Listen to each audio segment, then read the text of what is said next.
कांदा, पापड, लोणचं हे सोबत खा, अधिक टेस्टी.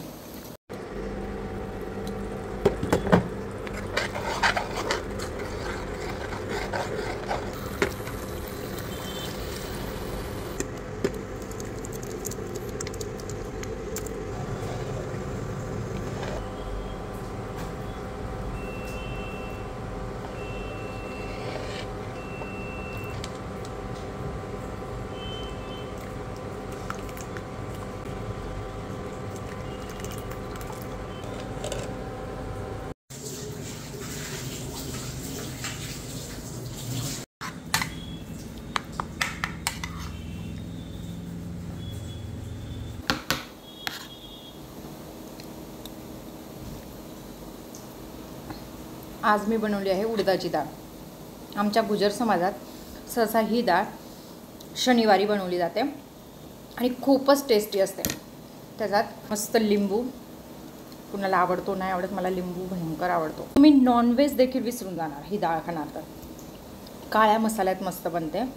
तुम्ही जे नॉनव्हेज शिजवतात ना त्याचा पूर्णपणे तो मसाला तयार करा, काळा मसाला, आणि त्याच्यात ते पीस वगैरे टाकण्याऐवजी काळी उडदाची डाळ, त्याच्यात मूठभर चण्याची डाळ हे शिजवून घ्या आणि ती टाका.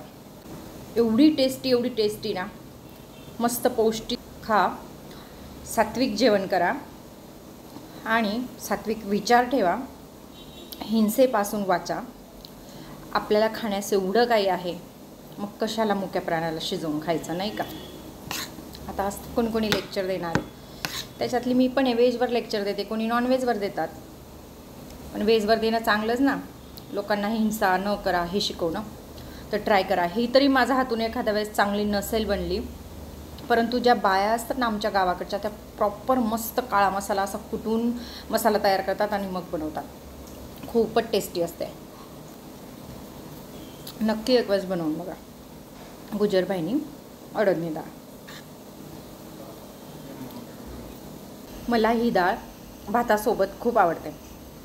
कोणी पोळ्यांसोबत खातं, काला मोडून छान मस्त. आमच्याकडे तशीच खाल्ली जाते काला मोडून, पण मला भातासोबत आवडते. त्याच्यासोबत मस्त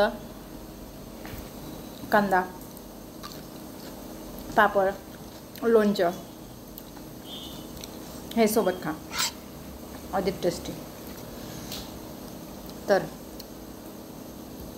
बनवताय ना उडदाची डाळ, नक्की बनवा.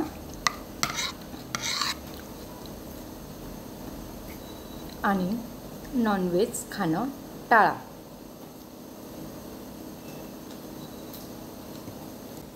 गुजरबाईंनी अडदणी डाळ.